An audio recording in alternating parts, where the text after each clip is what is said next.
Welcome back to another weekly episode of Short Stories with Gino. This week we have a request coming in from Montana from a girl named Hannah. She says, "Hey Gino, I really liked Harry Potter and the Deathly Hallows. It's really short and I think you'd enjoy it." Okay, well, we'll take a look at it, Hannah. Thanks for the request. All right, pulling up now. Okay.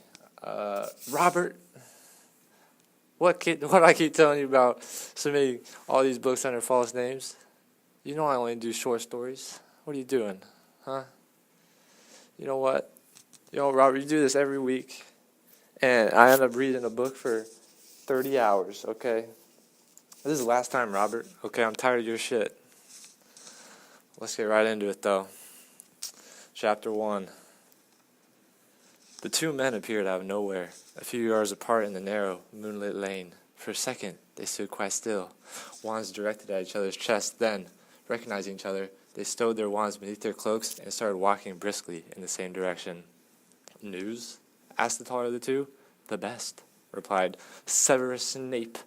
The lane was bordered on the left by wild, low-growing brambles, on the right by a high, neatly manicured hedge. The men's long cloaks flapped around their ankles as they marched. "Thought I might be late," said Yaxley, his blunt features sliding in and out of sight as the branches of overhanging trees broke the moonlight. "It was a little trickier than I expected, but I hope you will be satisfied. You sound confident that your reception will be good?" Snape nodded, but did not elaborate. They turned right into a wide driveway that led off the lane. The high hedge curved into them, running off into the distance beyond the pair of imposing wrought-iron gates barring the men's way. Neither of them broke step. In silence, both raised their left arms in a kind of salute and passed straight through, as though the dark metal was smoke. The yew hedges muffled the sound of the men's footsteps. There was a rustle somewhere to the right.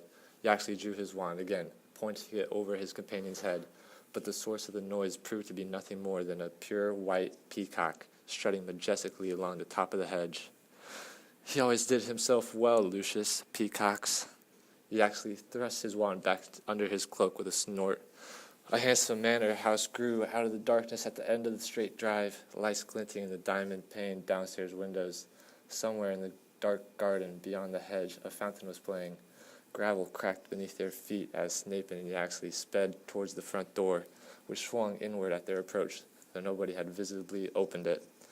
The hallway was large, dimly lit, and some touchlessly decorated with a magnificent carpet covering most of the stone floor. The eyes of the pale-faced portraits on the wall followed Snape and Yaxley as they strode past.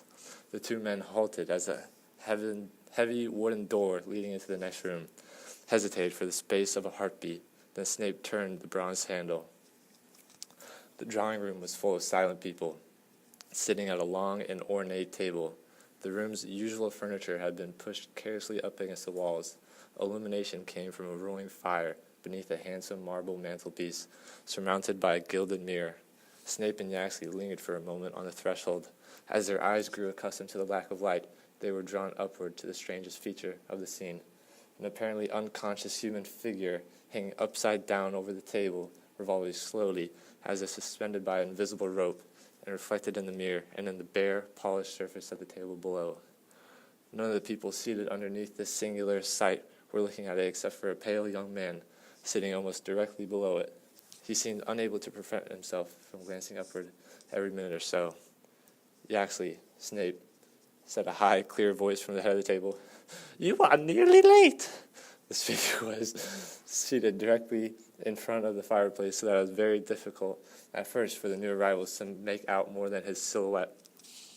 As they drew nearer, however, his face shone through the gloom, hairless, snake-like, with slits for nostrils and gleaming eyes whose pupils were vertical.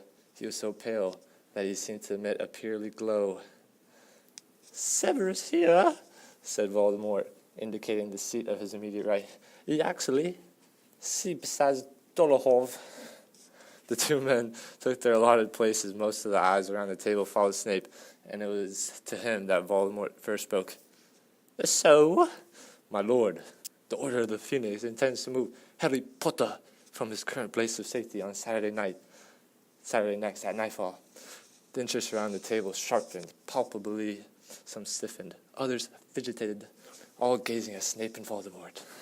"A Saturday at nightfall," repeated Voldemort, his red eyes fastened upon Snape's black ones with such intensity that some of the watchers looked away, apparently fearful that they themselves would be scorched by the fiercity of the gaze. Snape, however, looked calmly back into Voldemort's face, and after a moment or two, Voldemort's lipless mouth curved in something like a smile. "Good, very good. And this information comes, see, from the source we discussed," said Snape. "My lord." He actually had leaned forward to look down the long table at Voldemort and Snape, all faces turned to him. "My lord, I have heard differently." He actually waited, but Voldemort did not speak, so he went on. "Dawlish, the aura, let slip that Potter will not be moved until the 30th, the night before the boy turns 17. Snape was smiling. My source told me that there are plans to lay a false trail. This must be it. No doubt a confundus charm has been placed upon Dawlish. It would not be the first time. He is known to be susceptible. "I assure you, my lord, Dawlish seemed quite certain," said Yaxley. "If he has been confounded, naturally he is certain," says Snape. "I assure you, Yaxley, the Auror Office will play no further part in the protection of Harry Potter. The Order believes that we have infiltrated the Ministry." "The Order's got one thing right, then, said a squat man sitting a short distance from Yaxley. He gave a wheezy giggle that was echoed here and there along the table. Voldemort did not laugh. His gaze had wandered upward to the body, revolving slowly overhead, and he seemed to be lost in thought. "My lord," said Yaxley, went on, Dawlish believes an entire party of auras will be used to transfer the boy, see." Voldemort held up a large white hand, and Yaxley subsided at once, watching resentfully as Voldemort turned back to Snape. "Where are they going to hide the boy next?" At the home of one of the Order," said Snape. "The place, according to the source, has been given every protection that the Order and Ministry together could provide. I think that there is a little chance of taking him once he is there, my lord, unless, of course, the Ministry has fallen before next Saturday, which might give us the opportunity to discover and undo enough of the enchantments to break through the rest." "Well, Yaxley," Voldemort called down the table, the firelight glinting strangely in his red eyes, "will the Ministry have fallen by next Saturday?" Once again, all heads turned. Yaxley squared his shoulders. "Oh, my lord, I have good news on that score. I have, with difficulty and after great effort, succeeded in placing an imperious curse upon pious thickness." Many of those sitting around Yaxley looked impressed. His neighbor, Dolohov, a man with a long, twisted face, clapped him on the back. "It is a start," said Voldemort, "but thickness is only one man. Scrimgeour must be surrounded by our people before I act. One failed attempt on the Minister's life will set me back a long way." Yes, my lord, that is true. But as head of the Department of Magical Law Enforcement, Thickness has regular contact not only with the minister himself, but with also the heads of all the other ministerial departments.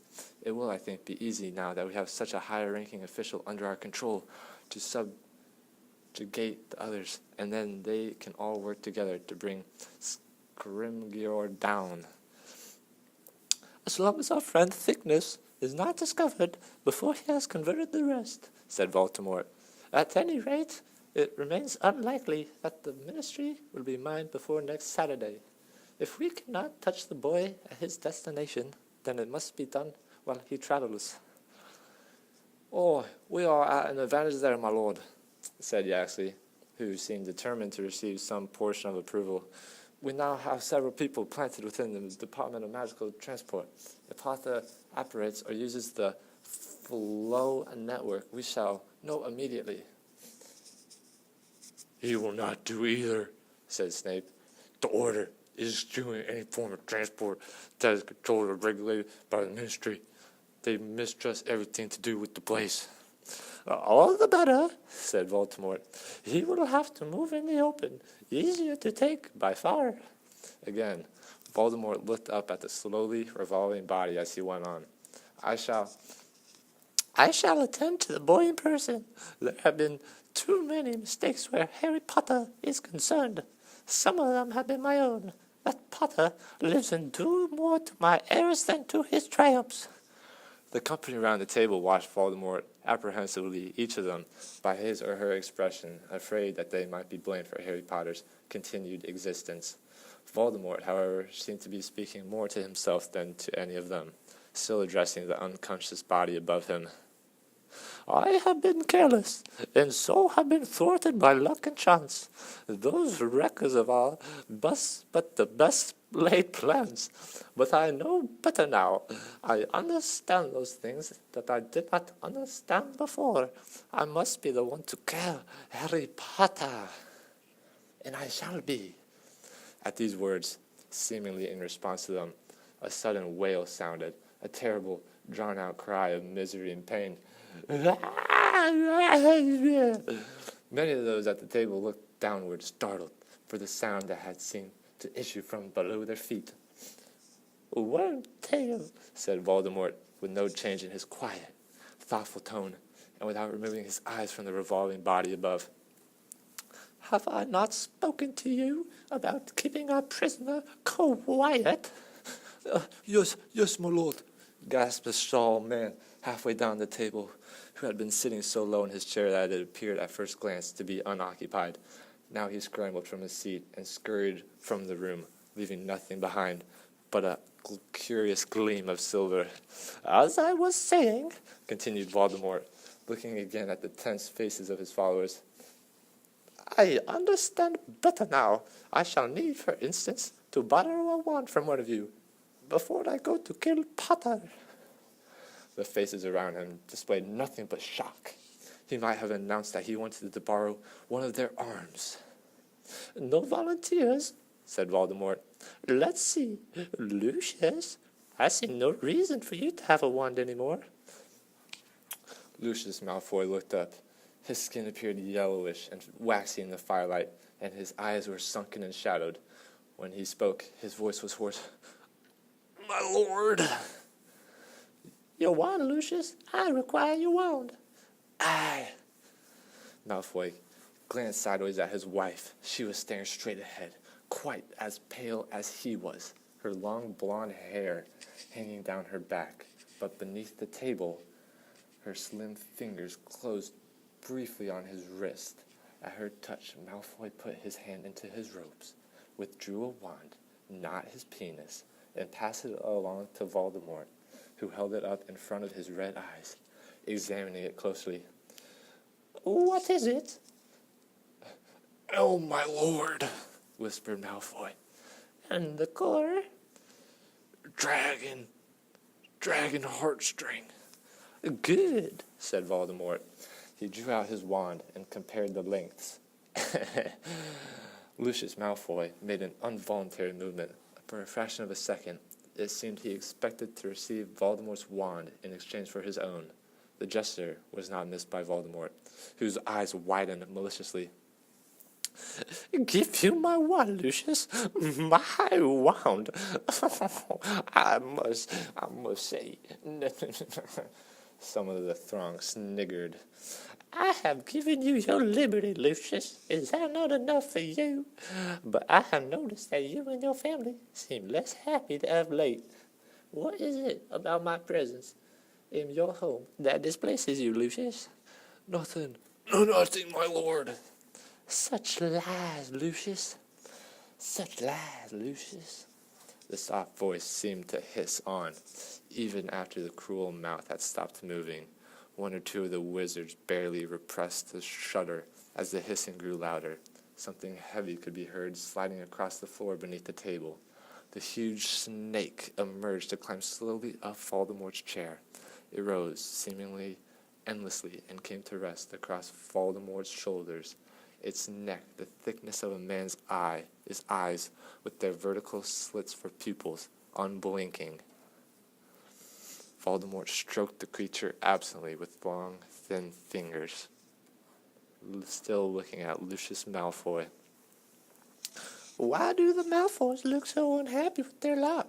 Is my return, my right to power, not the very thing that they professed to desire for so many years? Of course, my lord, said Lucius Malfoy. His hand shook as he wiped sweat from his upper lip. We did desire it. We do. To Malfoy's left, his wife made an odd, stiff nod, her eyes averted from Voldemort and the snake. To his right, his son, Draco, who had been gazing up at the inert body overhead, glanced quickly at Voldemort and away again, terrified to make eye contact. My lord, said a dark woman halfway down the table, her voice constricted with emotion. It is an honor to have you here in our family's house. There can be no higher pleasure. She sat beside her sister, as unlike in her looks, with her dark hair and heavily lidded eyes, as she was in bearing and demeanor, where Narcissa sat rigid and impassive. Bellatrix leaned forward toward Voldemort, for mere words could not demonstrate her longing for closeness. No higher pleasure, repeated Voldemort, his head tilted a little to one side as he considered Bellatrix. That means a great deal, Bellatrix, from you. Her face flooded with color, her eyes welled with tears of delight. My lord, I speak nothing but the truth. No higher pleasure, even compared with that happy event that I hear has taken place in your family this week.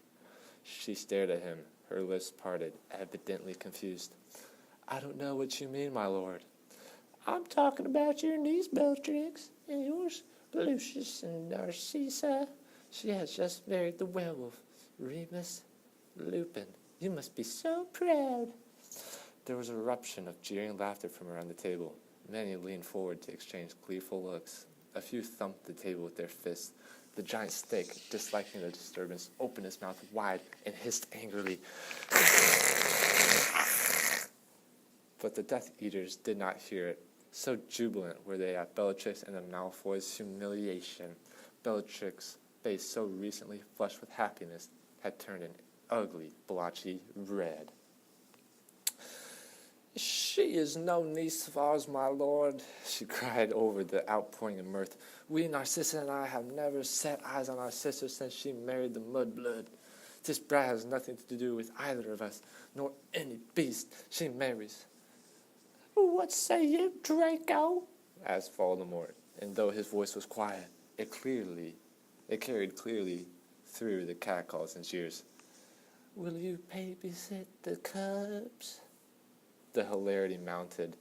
Draco Malfoy looked in terror at his father, who was staring down into his own lap, then caught his mother's eye.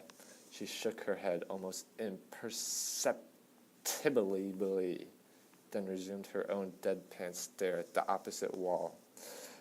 Enough, said Voldemort, stroking the angry snake. Enough! And the laughter died at once. Many of our oldest family trees have become a little deceased over time, he said as Bellatrix gazed at him, breathless and imploring. You must prune yours, must you not, to keep it healthy? Cut away those pots that threaten the health of the rest. Yes, my lord, whispered Bellatrix, and her eyes swam with tears of gratitude again. At the first chance. You shall have it, said Voldemort, and in your family, so in the world, we shall cut away the cancer that affects us until only those of the true blood remain. Voldemort raised Lucius Malfoy's wand, pointed it directly at the slowly revolving figure suspended over the table, and gave it a tiny flick. The figure came to life with a groan and began to struggle against invisible bonds. Do you recognize our guest, Severus? Asked Voldemort. Snape raised his eyes to the upside-down face. All the Death Eaters were looking up at the captive now as though they had been given permission to show curiosity. As she revolved to face the firelight, the woman said in a cracked and terrified voice, "Oh, Severus, help me, help me." "Ah, yes," said Snape as the prisoner turned slowly again. "And you, Draco?" asked Voldemort, stroking the snake's snout with his wand-free hand. Draco shook his head shakily. Now that the woman had woken, he seemed unable to look at her anymore. "But you would not have taken her classes," said Voldemort.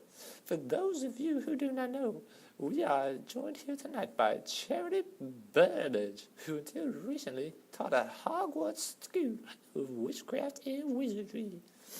There were small noises of comprehension around the table. A broad, hunched woman with pointed teeth cackled.